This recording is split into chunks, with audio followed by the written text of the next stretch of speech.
Why should prostitution be illegal? Selling is legal, fucking is legal. Why isn't selling fucking legal? You know, why should it be illegal to sell something that's perfectly legal to give away? I can't follow the logic on that at all. Of all the things you can do to a person, giving someone an orgasm is hardly the worst thing in the world. In the Army, they give you a medal for spraying napalm on people. Civilian life, you go to jail for giving someone an orgasm. Well, Canada, you done good. 3 prostitutes in Ontario challenged some of Canada's prostitution laws, and today they won.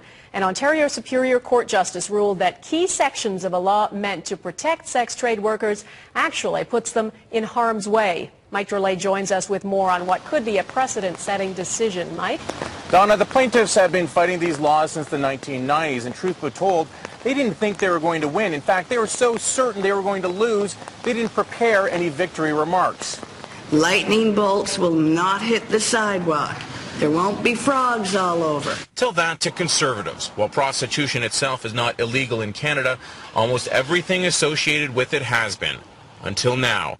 3 key prostitution-related offenses have now been invalidated in Ontario. Communicating for the purposes of prostitution, keeping a common body house, which means operating a brothel, and living on the avails of the trade, which affects pimps and security. The last 2 were written into the criminal code in 1892. Now, sex trade workers argued the laws forced them from the safety of their homes to the dangers on the streets, an argument the court agreed with. I would like to tell residents and business owners, don't be afraid. We are not aliens. We're ordinary people, and now we have rights. And for more on what this ruling means, Paul Burstein is with the Criminal Lawyers Association. He joins me now. Hello, Mr. Burstein. Judge Himmel was clear that these prostitution laws force sex trade workers to operate furtively, as she said, in an atmosphere of constant secrecy and danger. So by striking them down, what is the immediate effect in Ontario and the rest of the country, do you think? Well, in Ontario, there really should be no doubt that the police should stop enforcing the laws that Justice Himmel struck down. Certainly there was some debate about that when a Superior Court judge about 7 years ago took like measures in striking down the pot laws. As far as the rest of Canada goes, there will be a debate as to whether or not Justice Himmel's decision should be followed, so we'll have to wait and see on that. Yeah, this was a decision in Ontario, but this isn't the end of the legal road, is it? What's the next legal step? Well, even though that the criminalization of prostitution and the act surrounding it is strictly a federal matter, certainly our legal history shows that provinces and municipalities even have in the past tried to step in and regulate or prohibit acts relating to prostitution. So it may well be that the feds choose not to fill the gap, and instead we end up with a patchwork of laws across the country depending on what city or what province you live in. Now, the women who launched this challenge seem convinced it's going to make their lives safer. Do you think that it will? Oh, absolutely, because it will allow them to band together rather than to have to engage in furtive acts on their own where they're likely to put themselves in physical danger without having anyone to sort of protect them or back them up when they're with their customers. All right, Mr. Burstein, thanks very much.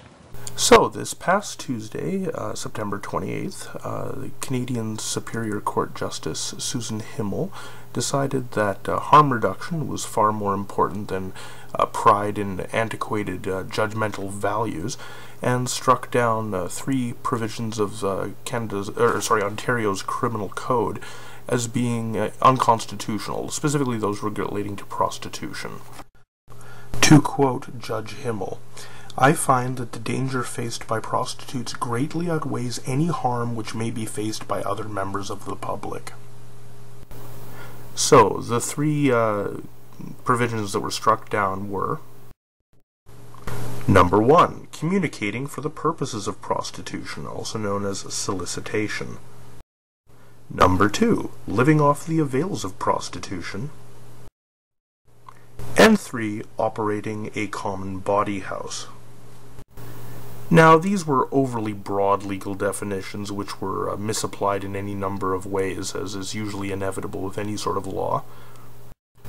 Number 1 was used to basically punish anyone who tried to screen clients in any way, to talk openly, to negotiate, that sort of thing.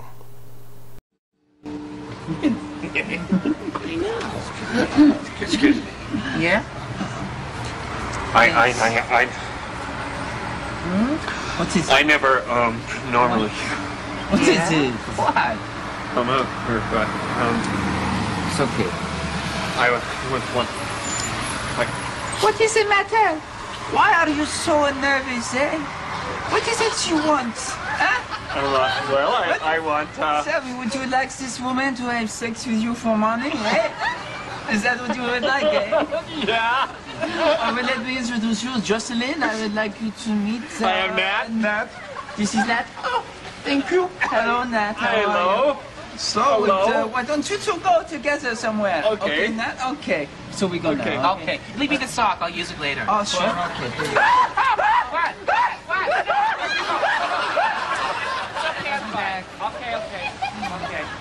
Number 2 stopped women from hiring, say, security or a driver, basically somebody to ensure their own safety, and was basically so broadly applied that even a woman hiring a nanny to look after her child while she is escorting would, theoretically, that nanny could have faced punishment for that.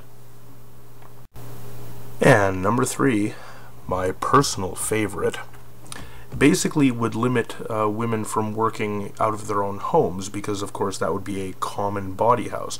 We're not talking about an actual, a red light district or a brothel, anything like that. No, we're talking about women essentially being forced to work the streets because it's better to risk paying a fine than facing a felony charge for a common body house, and you risk losing your home.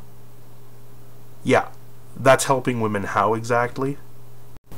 It's also worth mentioning, of course, that number 3 was so broadly applied it was used to justify raids against swingers clubs, gay bathhouses, and BDSM dungeons. The point is that these women and men should not be afraid of reporting a violent offense to the cops just because they're going to then face charges for whatever they've done otherwise. And regarding the police, how much money is being spent trying to essentially entrap women, entrap people in general, trying to get them to go to jail for what are essentially victimless crimes, consenting, something between consenting adults.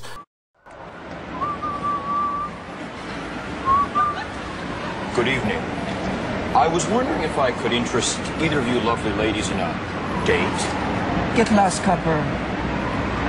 Oh, no. I'm not a copper. I'm just an average Joe in an overcoat looking for some special fun. Buzz off, you pig. We could smell you coming a mile away. How'd it go? Not good. I don't think you standing 3 feet away helps the undercover operation. How much of that could be spent towards actually, helping women get out if they want to? Or, just addressing poverty issues in general, or, law enforcement issues in general. I can think of a lot better uses for that money than punishing consenting adults for what they do with each other. As far as living off the avails of prostitution equaling pimping, nobody supports pimps in this.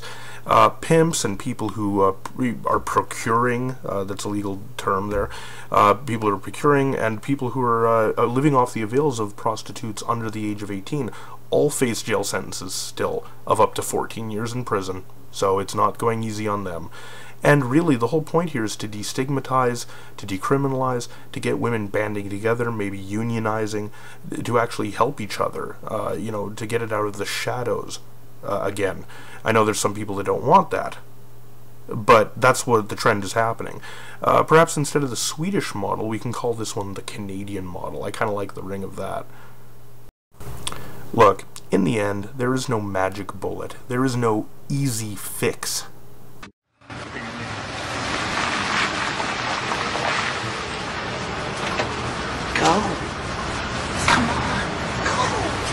Good evening, fair woman of the night. Come, live with me in my mansion and leave this dangerous life behind.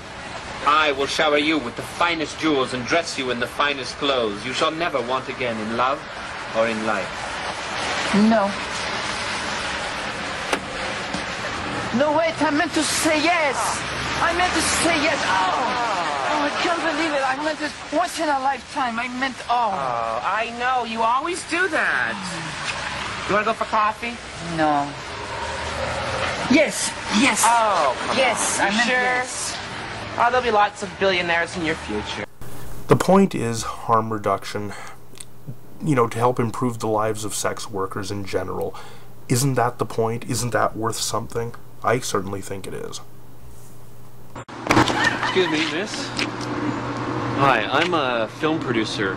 We're making a film in town next month, and we're casting complete unknowns. I think you might be right for one of the leads. Would you like to be a movie star? Really? Really? No, I'm from Undercover Video. That's our camera right down there. Why don't you wave and say hello? Thanks for being a good sport, huh? Look, don't screw with people's dreams. Do you hear me? Jocelyn, you shouldn't have done that.